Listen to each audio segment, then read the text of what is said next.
Hi, I'm David. And I'm Marge, and we are chefs, recipe developers, and cookbook authors. You could say we do a lot of multitasking here in our home kitchen. Nice segue, because we're talking about a pan that does multitasking. We're going to show you how to make curried lamb with grilled naan in this two-step meal set. We start by browning the meat. We're doing this in the Anolon Advanced Square pans, and what we love about this is the square shape gives us 27% more space to brown in than a round pan would.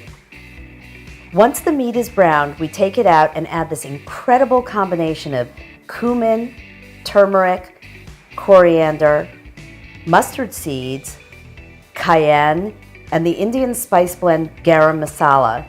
We're toasting the spices briefly to maximize their flavor. Then we add white onion, garlic, ginger, and cook that until just starting to soften. Now we add the meat back in with the tomatoes, tomato paste, and a little cream.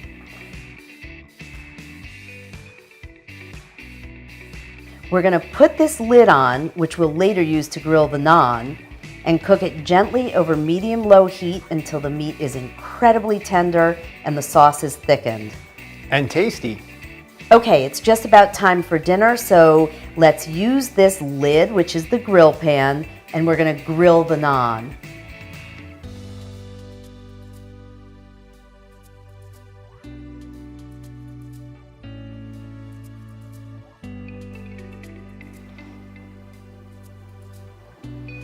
Cheers.